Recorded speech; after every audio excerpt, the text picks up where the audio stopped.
Hello, everyone, and welcome to the Geary, Stein and Stevens Show, an amazing video podcast with sports stars, entertainment celebrities, and other great guests, combining one host who has no legs, one host who lives in Duluth, Minnesota, and another host who seems to never be on the show. But now, on to the show with Troy, Dave, and maybe even Will.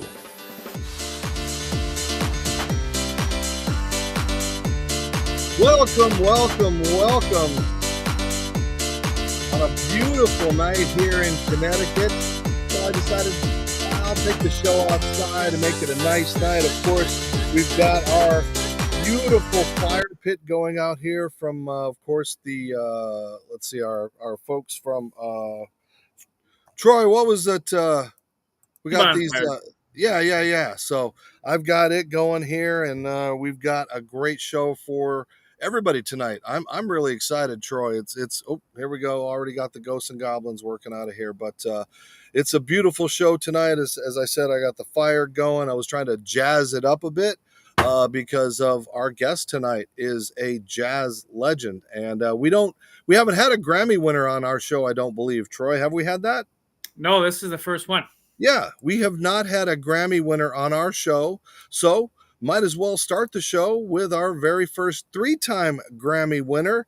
And Nabaté Isles has joining us. Nabate, thanks for taking some time out of your busy schedule to talk a little sports, talk a little music, and to just be with us, my friend. So thanks for joining us.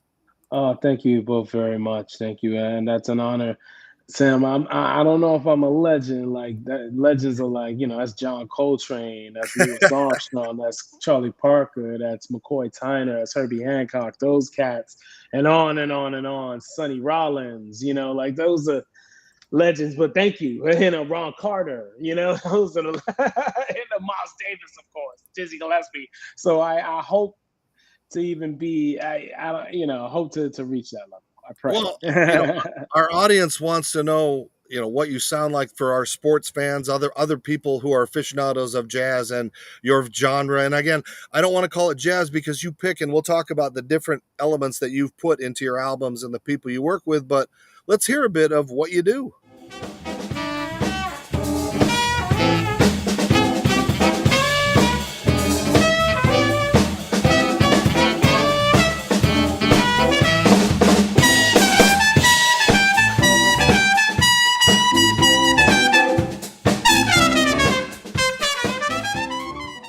So that is what you do, and it's a great sound. So at what age did you decide that, hey, I'm not going to, play a normal instrument that's, going to make me a rock star? Great question. At 8 years old, I wanted to be in the band and everything, and as a it was third grade, and Artie Miller, my band director, elementary school band director, I still keep in touch with him to this day. And I wanted to play bassoon. I wanted to do something different. I wanted to be the only person to play bassoon, but they did not have a bassoon in the instrument room. They only had a trumpet left. So I was like, okay, I'll just play that. And the rest was history. And I just played it just to be on stage and perform and have fun and play music. But I didn't really become really serious about it until I was around 12, 13 years old.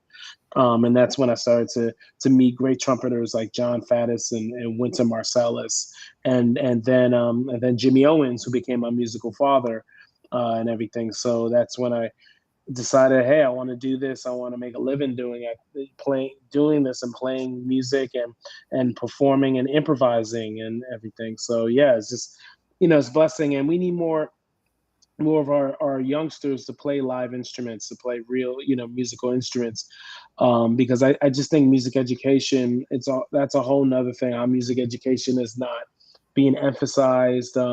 It's not, because music, what it does, it brings our children a sense of history, a sense of culture, a sense of self-esteem, a sense of self-identity, a sense of discipline.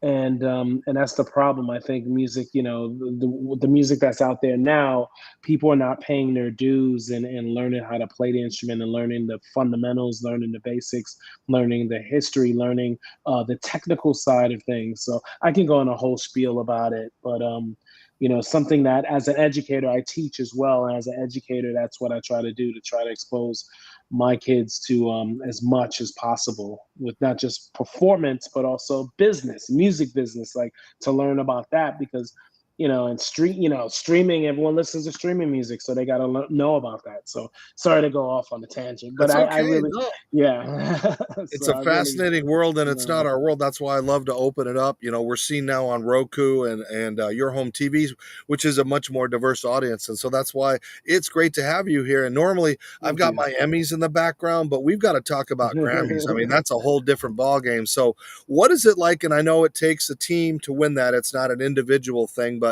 man, you can say you're a 3-time Grammy winner, and the smiles really shows Yeah. that what you do and the instrument that you use can really make a difference in life. Yes, no, thank you. Yeah, no, it's such an honor. I've been able to be part of 3 Grammy winning projects with the great Christian McBride, great bassist, one of the great bassists in the world. And he's a huge sports fan himself. Like, he's from Philly, so he loves all the Philly teams, and everything. So me being a New Yorker, we always talk about New York Philly rivalries, Mets Phillies and Knicks Sixers and Eagles Giants, of course, like Flyers Rangers, all those rivalries and everything. So it's fun to work with Christian McBride, and he's such a humble guy. And to win those 3 Grammys with him with the big band has been an honor. Now I want to get my own. I want to be able to get my own as a leader, and my album In Motion. Hoping to be part of the Grammy nomination process for sure. And that's where we're heading in that season, Grammy voting season coming up. So, yeah. Yeah, I want to ask you about that. What's more nerve wracking, playing in front of President Obama or waiting for your name called, see if you want a Grammy? Ooh, what if my name was called? Because performing for anybody, I've performed, for royalty, in Europe and everything. Like, I've performed in front of legends. That's what's nervous, like music legends. Like, I played in front of Herbie Hancock and Wayne Shorter, and I'm just like shaking. You know what I mean? Like, that's what's really nervous. But playing, I get more like more excited playing for like someone like President Obama, and everything like that. And plus the ensemble I was with, it was with Christian McBride's big band. So I didn't have a solo. There was no trumpet solos, unfortunately. So there's no saxophone solo. So if I had a trumpet solo, I would have been a little nervous, but I just would have just played so soulful and everything like that. So, and there we go right there. Yep. That Yeah, was and you one of the got him greatest up there, moments of my life. and if you look quickly, we can kind of see you finally On the left, because you're far left. sitting over Yeah. his shoulder here. It's coming up because I On watched the this far left. relentlessly. There you are. There you Oh are, no, Freddie. it's not me. Oh, that wasn't You're me. That wasn't me. That some. was Freddie. You're Freddie like next Henson. to him, right? Yeah, I'm Yeah, on the other end. I'm on the yeah, other yeah, end. yeah. Yeah. But these were legends. There's It a was so quick shot. great. Look at that, like Brittany Howard, and it was Brittany Howard and Usher and Sam Moore from Sam and Dave, and Andra Day and Demi Lovato and Yolanda Adams, Anthony Hamilton, Leon Bridges. I mean, Jesse Smollett. Just so many great people that were a part of it, and everything. I hope I didn't miss anybody, but yeah, it was just so much fun, that experience. And they And were all humble. Everyone was so nice and so accommodating and welcoming. So and we have to talk about your sports background a little bit because you won Sports Jeopardy, and you were mhm. also one of the few people that ever beat my old buddy Howie Schwab from Oh, so Stump you the know Schwab. Howie You remember that Killen. show? That's oh my God. That's such an honor to know that gentleman. He's wonderful, and he's an inspiration, just an inspiration as a person. His knowledge is so incredible, and just how the humility he has, and he's such a warm and gracious individual. So shout out to the man, Mr. Howard Schwab. Absolutely. Well, Oh Look wow. who that is. Well, thank you, Nabate. Thank you. Whoa. Appreciate it, brother. Oh my God, So, this is beautiful. Wow. made a couple calls, and I was like, "Hey, Howie, you doing anything tonight? We got one of the, I think, Howie 14." Well, the Yankees are awful, so it's good. And the Mets too. And the Mets too. We But the sellers now. Marlins So. Philly game was good. Philly Oh, scored really? 3 in the ninth. Yeah, we'll talk a little trade deadline a little bit here. Yeah, we'll Yeah, get yeah. that in a second. But what Howie, what was it like again to when you're the god and when it comes to that, and to have this Sure. young kid? He was a youngster in those days that came out. I mean, what was that like for you? Well, first of all, let me say it's a pleasure to know Nabate. Oh. I'm so happy he's won Grammys. He's going to win his own Grammy. He's put out his own albums. He's doing great. He's married. He has a beautiful child, and he's a great father, and he's a great human being. So I love Nabate. Very fond of him. Always liked him. Yes, he beat me. He beat me because I was dumb enough to give him 3 boxing questions. And I didn't realize he worked with Lou DiBella. And so I blew that, but that's okay. Roy He Jones. beat Roy me fair and Jones. square. Yeah, I It was know. the Roy Jones type, which is my favorite boxer ever, Roy Jones. So you know. He beat me. He was very good, and give him credit. I lost 16 times over the years, and he was one of them. Wow. Nabate was great.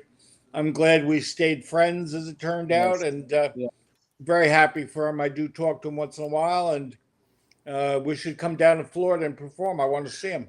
Yeah, I'm sure. I gotta set that up. I gotta set that up for sure. I'm back in Atlanta though on October 1st, FYI. But that's Aventura is not Atlanta, unfortunately. I know. So, but to no, answer your question, it was fine. I lost to him. He was fine. It was a cordial situation. yes, Well, while we have you, Howie, do we have something where we could call it Stump Nabate? Maybe we do. Let's see what you got, my friend. Okay. I'm coming with a fastball. Okay, all right. 99 or 100 or like I don't know. I don't throw like I used to. Here we go. Who's the only Heisman Trophy winner to play in a Final Four? Only Heisman Trophy winner to play in the Final Four. Dang, it ain't Charlie Ward because he played in the Elite Eight. Right. With Florida State. Ooh, okay, Final Four. Okay, and it ain't D McNabb, it ain't D Nice, because Syracuse didn't make the Final Four. Right. Ooh. Yeah, and he didn't win a Heisman. Right. He was a runner-up.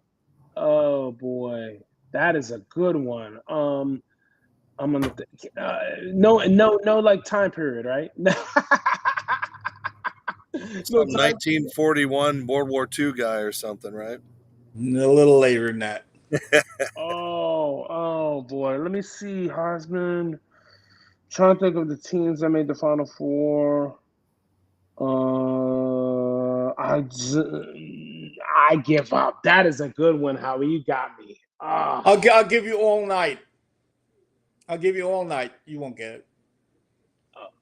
Wait. The answer is Terry Baker of Oregon State. Oh my God, I would never know that. Yeah, that's like That's Terry Baker of Oregon State. Okay, that's my fastball question. One time in Atlanta, I was down there, and when we were doing Stump the Schwab, and a guy came up to me in a restaurant, and said, "You'll never get this in a million years." And he asked me that, and I nailed it right away. And the guy looked at me like, "You see, leave you."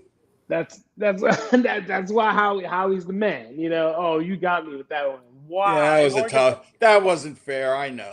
At Oregon State, like I was thinking, but that was the only time they made the Final Four, right? Yep.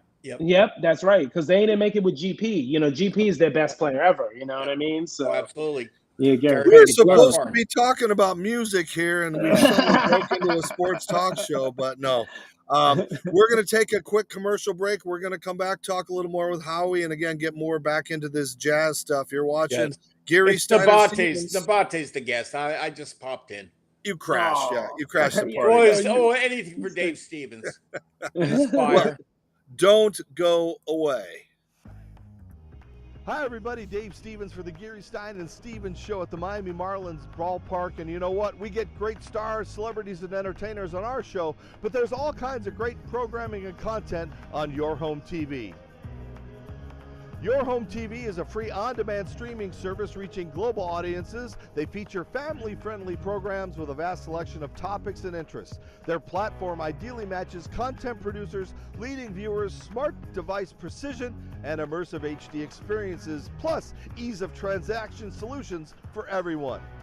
Plus, they've got great shows and content like A Moment of Zen, Financial Freedom, the Retirement Halftime Show, and Make It Happen. And they have all kinds of travel shows, food shows, great programming, and great content. So, for more information, go to yourhometv.com. Check out the Geary, Stein and Stevens show and all of the other great shows. Yourhometv.com. Tell them Dave sent you.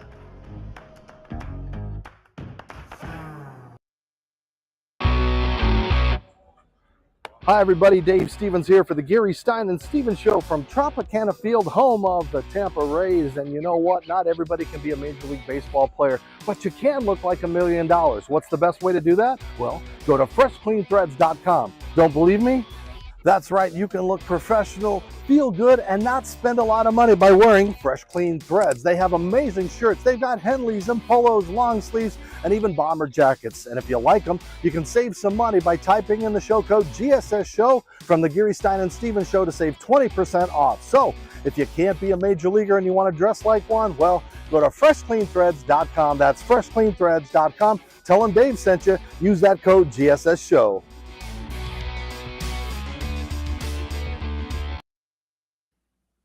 All right, welcome back, and we are here for part 2 of the fun, and Howie Schwab has joined us, and Howie. Hey, Dave, you do great promo, Dave. I love that. Yes. Well, Great promos. Yes. it doesn't Tell pay me the next bills, time you come down to Miami Park. Well, if they started playing and play better, we might be able to Lone do some Depot, playoff yeah. coverage. Yeah. But Howie, I wanted to give because I know you've been talking to Dickie V while we have a chance, and you worked with him so long, and he's been going through so many struggles. I know he's going through chemo right now. If you could just kind of give our fans an update of what he's been going through and how he is. Well, actually, he has a 6-week period of radiation. Unfortunately, the cancer came back in his throat. They're trying to cut it down, and hopefully he'll be better. Unfortunately, he's not talking at all. He's on denied voice communications whatsoever. He texts, he tweets, he tries to get out to the fans. He even did an All-America team for next season already. I had nothing to do with it, by the way. He wants to be back on the court so badly. It's his life, and it was really a blow when he found out he had cancer again in his throat. And he went to Boston to see the best doctor there is for that. And now he's in Florida getting the radiation treatments 5 days a week, twice on Friday. Very tough. So everyone, please pray for him. Yes. He's a great man. And what about your health, Howie? I know you've had some challenges recently. We've been talking, and I just want to make sure you're doing good. I'm doing better, thank you. Back on June 12th, when the Celtics were playing the Heat in Game 7, of course I know that. I was getting ready to watch the game. My wife came in and said I looked white as a ghost. She wanted to call an ambulance. I told those guys, listen, I'm okay. I'll stay home and watch the game. No, you watch at the hospital. It saved my life. They did a test.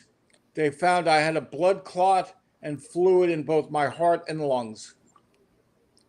Needed an immediate procedure. What I didn't know after, my wife told me about 3 weeks later, while I was in the procedure, the doctors came and told her it was 50-50 whether I'd make it. Then they said 40-60. Then they brought her in a room with a social worker and said, be prepared, he may not live. And my wife said, he'll make it. And one of the reasons I'm still alive is because I want to live with my wife forever, or as long as God lets me. And I did a month of rehab in the hospital. I'm doing better. I'm talking a lot better. I mean, for a while there, I could talk maybe 10 minutes and I'd have to hang up because of my breath. I would lose my breath and be tired. Right now, I'm a lot better and happy to be here with Nabate and you guys, and a lot of fun.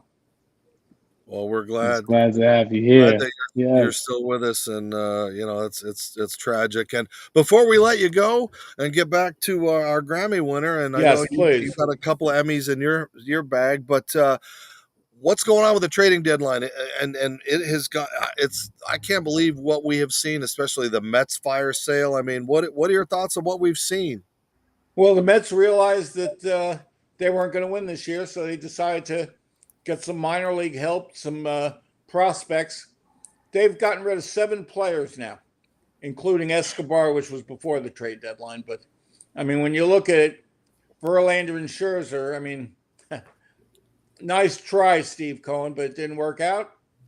Send them to teams that could win the World Series. That's the way it goes. Now you rebuild. I think the Mets' goal now is to be a winner in 2025. It's going to take a while with the youngsters. And this year, just, what can you say? Disappointing. The Verlander trade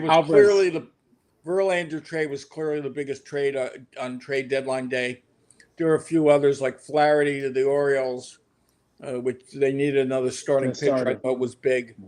There were a few scattered minor trades, but not that many big trades. But there were so many before, like yesterday. So it's going to be interesting because now the favorites are still the Braves, the Astros. If the Rangers get Seager back, they'll be competing. The Dodgers will be up there. But the teams that are going away, like the White Sox and the Mets, I also think the Angels are a very interesting team. The Angels made a bunch of moves to say, Ohtani, we're trying to win. We're trying to make the playoffs. So Ohtani's going to be a free agent. They decided not to get rid of him. And I thought that was very interesting. Wow.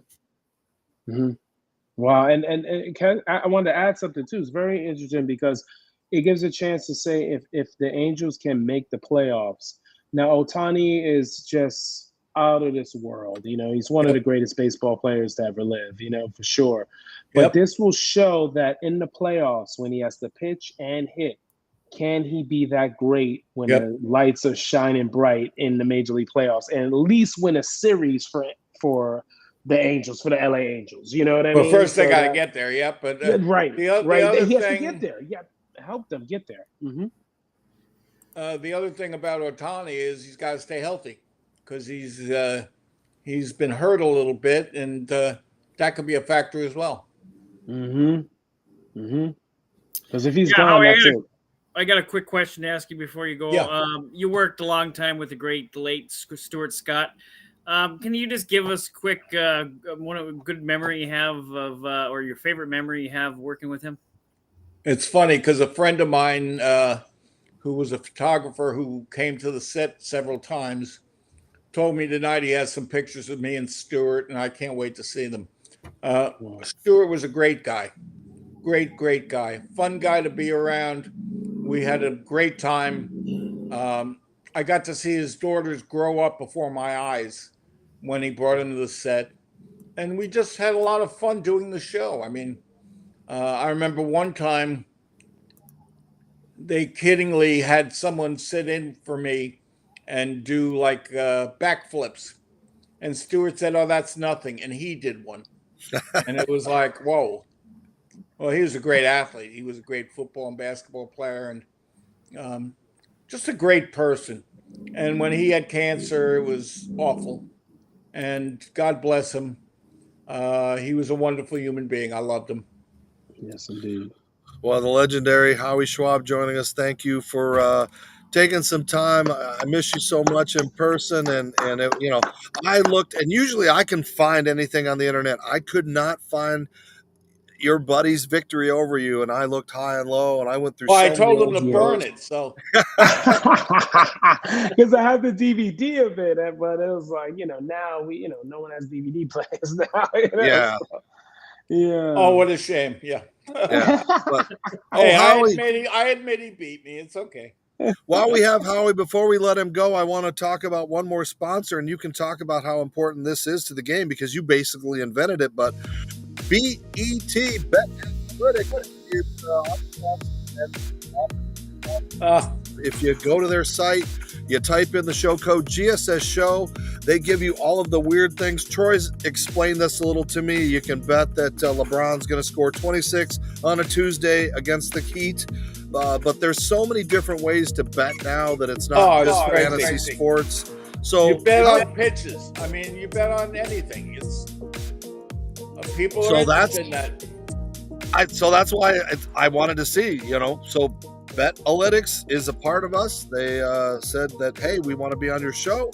So I said, well, let me ask Howie about this because you basically invented Good statistics. Stuff. So, Howie, thank you so much for joining us and be a part of our show. We're gonna get back to I'll talk to you soon. I'll talk to you soon. Man. I'll be in Canton this weekend, so I'm gonna call you before I go out there. Okay. Oh, enjoy. Definitely. That's right. All right. Thank you, Great, Howie. guys. Thank you so much. Take you. Care, sir. A legendary Howie Schwab. Thank you. Get better. Keep fighting, my brother. I love you. Thank you. Love you too, man. Take care. All right. The legendary Take Howie care, Schwab joining us, man. He stumped you. We stumped you a little bit. And that was a good one. Right? That was a good one. Ooh, At least it wasn't an ex-girlfriend or something like that, or something crazy. Who, it's your baby, and here's your baby. We don't do anything like that. But as we wind down, I did want to talk more about your music and what you've done. As far as you have been along the ride with so many people, and now you have taken control of the reins, and that's what I talked about when you're working on your albums. It's not just jazz. You infuse it with all kinds of music, and you bring in so many different artists. As I walked, and as we take a look at some of your geniusness in the studio, just take us through the process of, you don't want to be known as a trumpeter or producer or writer. What do you want to be known for? What's your epitaph going to be? Wow, that's a great question. A creator and an honest creator, just honest, speaking from how I believe, my heart. And that's just important as an artist. You have to be true to yourself, and that's so key and that's so vital. So I want to be a member of just being an honest creator, like very honest creator. And that's how I live my life, to be honest and be candid and everything. So that's what I want to be. And I think musically, that's the thing. I grew up, in New York City. I grew up on hip hop. I grew up on R&B. I grew up on house music. I grew up on Caribbean music. I grew up on, even rock, you know what I mean? So it's like kind of like, trance, EDM. I checked out everything, classical, of course, classical music, because I play classical music too, because on the trumpet, you have to play classical music, and to help you with your technique and know how to play the instrument to be a great improviser, and that's what's so important. So it's so deep, so. Well, it's been great to see and hear and open my eyes up and ears up to, what you do. I mean, I grew up loving Chuck Mangione when, to see a guy with a trumpet that could be in top 40 with Feels So Good, and I still, when I hear it, it's like, but I've often wondered when you're creating your music, I mean, people might think you're just up there just tooting around and you're not really following the lyrics or music or anything like that. So what is that process when you're up there? Do you become almost the Grateful Dead and you guys are just jamming and, okay, let's let the drummer do a little bit. Let's let you do a little bit and showcase the talents. I mean, how do you recreate that song on an album when a lot of that is ad lib and just that feeling that you have as a musician? Wow. Well, first I want to say Chuck Mangione, Eastman. We both went to the same school, the Eastman School of Music, but Chuck didn't graduate. He just went on to start touring and playing. He was a hippie, oh man. But he's such a great player, Chuck Mangione, and he played with the great Art Blakey, the great drummer as well. But no, I think when we record, there's always arrangements. We have arrangements, but then we're able to stretch and be able to to create and have a camaraderie, you know, on within the arrangement. That's what's so key. So you know, I would arrange everything for the album and then leave spaces open for the musicians to like do what they do, you know, and that's the thing. And we've all been in the scene, like all the musicians. I've known a lot of musicians for like 15, 20, 25 years that were on the album. And so we all have that experience of playing together, but not just that, playing with other groups where, you know, and touring where you learn that on the bandstand. The bandstand is the main educational institution. Playing on the bandstand and learning from that, you know, that's what's so important. So, yeah. Like Howie said earlier, you're a boxing a history buff. Who is on your Mount Rushmore of boxers? Ooh, okay. I have number one, the greatest fighter ever is Sugar Ray Robinson. You know, Sugar Ray Robinson right there. So my top four of all time: Sugar Ray Robinson, Henry Armstrong, Muhammad Ali, Joe Louis. Those are my four ever. You know, and then the second tier will be Sam Langford, Harry Greb, Joe Gans, Roberto Duran, Sugar Ray Leonard, and Sam. I said Sam Langford. Sam Langford, I said, right? Yeah, Sam Langford. I said, and also I'm trying to think. There's another top 10 guy. Oh, Jack Johnson. That's the top 10. So I don't have, as you notice, I don't have any boxers that started boxing after 1980. You noticed, you know, everyone started like Sugar Ray Leonard's the latest. He started professionally boxing in 1976. So yeah, I'm very like a Floyd. Everyone talks about Floyd Mayweather being the GOAT. Some people say he is. Some people hate on him as well. But I can't put Floyd in the top 10 because he did not have like that all-time great opponent like Ray Leonard and Duran did and Hagler did and Hearns did, you know. So I put Floyd in the top between 11 and 20, around 15, 16, along with Hearns and Hagler, and then Ray Leonard is around 10, and then Duran's at 9, around there. So okay, yeah, with that in mind, where do you think the future of boxing is going then? I mean, with MMA and all this other stuff going on, I mean, are we seeing kind of the slow demise of boxing, or do you think it will eventually just kind of pick back up again? I think it's going to pick back up. I think Premier Boxing Champions are making sure that it picks up. You know, PBC run by Al Heyman, doing a great job, like with great shows. I mean, they put together the Crawford Spence card. You know, Crawford realized he had to join PBC to be able to finally get that fight with Earl Spence. You know what I mean? And everything like that. So instead of being with Top Rank, but Top Rank's doing a good job as well. Golden Boy is still out there. You know, you have also Eddie Hearn out in England, you know, and everything with the Zone, working with the Zone and everything. So I think boxing is definitely in good hands. It's just I don't know. Hopefully Terrence Crawford can now be that superstar, you know, but he's going to have to keep being exciting. He has 11 straight knockouts, I believe. So he has to keep knocking cats out and being exciting and fighting great fighters and everything. So, but yeah, boxing I think is still good, but unfortunately MMA is just at another level because I think people don't get the nuances of boxing. You know what I mean? There's little things that go on. First of all, you just use your hands. Then, of course, if there's not much action going on, people get bored already. People do not have people's attention spans are not there at all. You know, so it's like a chess match, boxing. You know, MMA is just all like instant action, but also the lack of technique for a lot of those fighters. You know, lack of technique is bad to watch at times. You know, but I think boxing is still, you know, boxing is like kind of like caviar, you know, and everything. It's a filet mignon, you know, and it takes a lot to be able to excel at that sport. So yeah, I think boxing will still have fans that really are intellectually in tune, for sure. Nabate, you got that thing? You got that thing handy? Is there a little something you could play for us so we know you're real? Okay. Oh, come on now. I have it here right now, actually. Okay, we just want to make sure the kid's not sleeping. We don't want to wake up the house. Yeah, well, yeah, I'm actually at a space where I practice at night, you know. So awesome. So I play a little something microphone.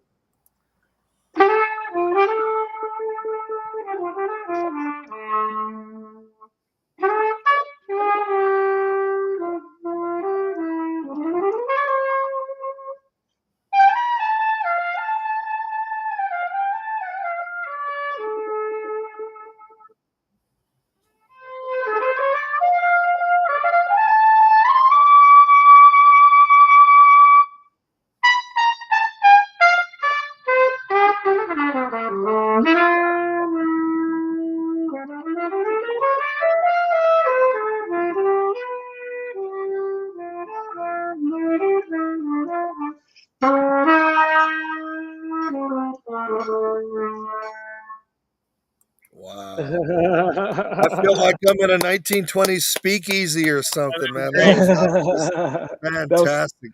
My favorite summertime. Yeah, that's my favorite season. You know, it's my favorite season. Shake too. Now, Yeah. are you not doing podcasts right now? Have you kind of taken a break from that? Because I know you had a really good podcast that was going, and I just wanted to talk about, you had some great guests on that. Where are they at? So I'm asking, where are you at with that? Oh, yes, I did take a break because 2022 became a new father.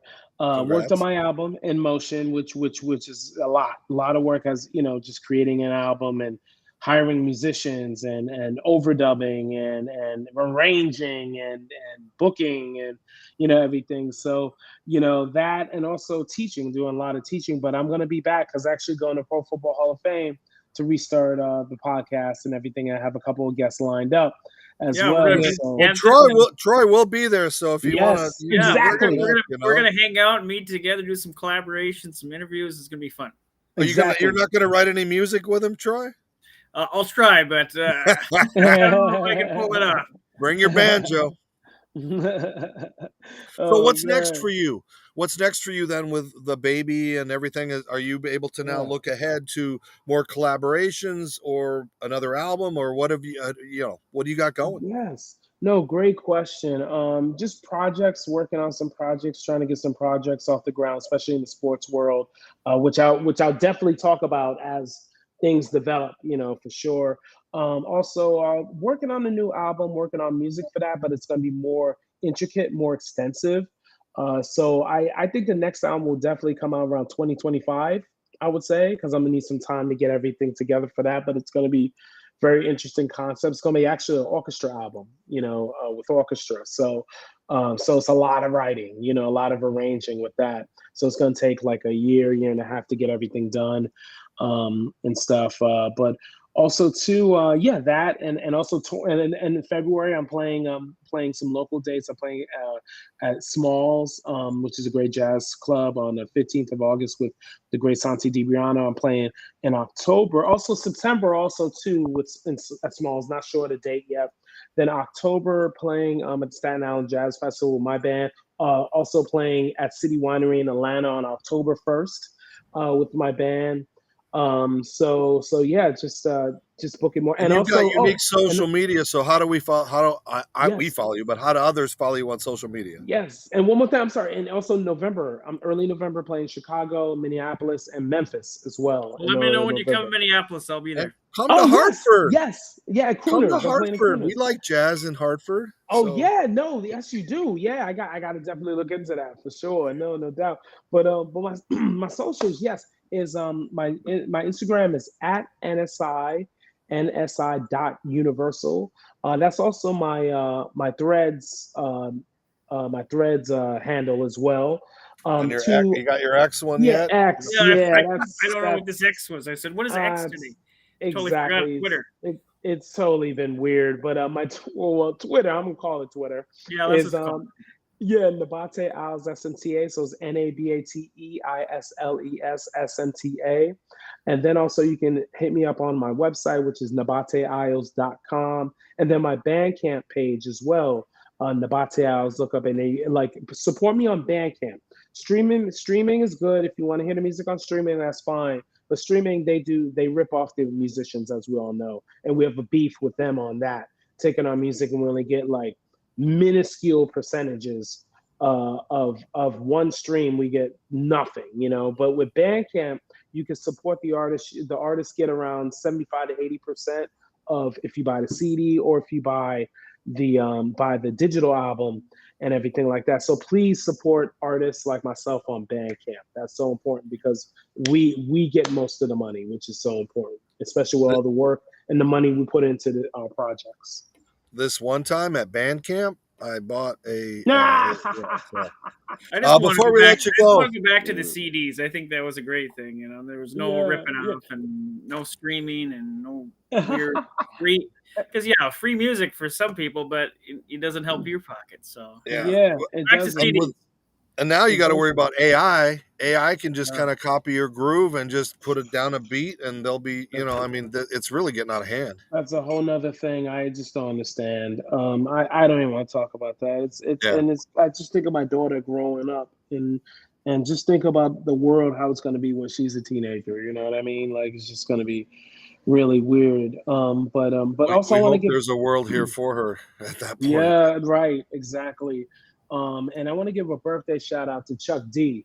Chuck D celebrating his birthday today. The legendary, not just legendary rapper, MC, producer, but also activist. Artist, visual artist, producer. Film producer, because he did a lot of great films on hip hop. A documentary on hip hop this year. So Chuck D is his birthday today, August 1st. Shout out to him. Happy birthday. We were texting today and everything, and so. Happy birthday, Chuck D. Right. Yeah.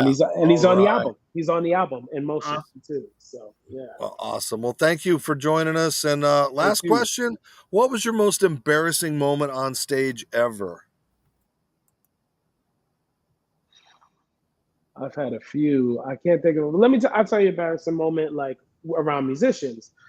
This was at the Thelonious Monk Institute summer program at Aspen, where I got to get together. I was like 19 years old and get together with like a lot of great musicians out in their late teens, going into their 20s. So what happened was I had to go to the bathroom real bad, and it was bad. Like I had to like number two. You know what I mean? Sorry to be descriptive about it, but I ran in the bathroom and like I stank it up, and there was no spray in the bathroom. And this was at one of the benefactors' homes for the Jazz Aspen program for Thelonious Monk Institute. So I was like, okay, I'm gonna thank God it was toilet paper at least.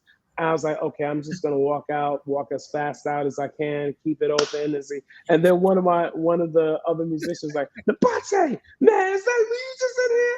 And I was like, I felt like Chris Tucker on Friday when Azell yelled out, At least you didn't run off in the middle of a performance, huh? But isn't that what the tubas are for? Couldn't you have just used a tuba right next to you? Like the old joke? Hey, Joe, I found the guy that crapped in your tuba. Isn't that an old joke? Man, someone will kill somebody if that happens. This has been fun. I've thoroughly enjoyed this. Thank you for joining us. Thanks for being a good sport with Howie. It was nice to connect you. Thank you for connecting me. Wow, so great. Yeah. So great to see him and everything. So it will be great to meet you on Saturday. So yes, Troy, looking forward. Now, when people are watching this has probably already taken place, but we are now friends, and we'll bring you back, and we can talk more sports and stuff down the road now that we got all the boring music stuff out of the way. No, absolutely. We love diversifying, and to find a great guy like you who knows sports and everything. It was an honor and a pleasure to have you on. So come on when you win your own Grammy, and then hold it up and just kind of give us that speech and that whole thing. Yeah, absolutely. Yeah, I'll definitely make sure I keep the speech so I can reenact it. Well, thank you everybody for watching us. Thank you for being a guest, Troy. We'll see you soon. Enjoy your time at Canton. We'll try to do some reports for there. And again, I enjoyed being outdoors tonight and just being out here kind of doing my own little jazzy thing. I had my fire, but it was burning me, so I had to put it out. I got my cocktail, and I'm going to go listen to a little more music of Nabate now that I've been turned on to what he does. So you've got another fan. So thank you for everybody for following Geary, Stein and Stevens. You can watch us, of course, on your home TV and all of those video platforms that are out there on LinkedIn and all those places where we post them. And of course, Troy, where can they find us where you find podcasts? Apple, Spotify, Audible, Amazon, all the major podcast platforms we're on, plus, of course, your home TV. And Roku. Yeah. So on Roku. So again, I'm Dave, that's Troy, and our new friend Nabate. Continue to have a great week wherever you are. We love you. Thanks for being a part of Geary, Stein and Stevens.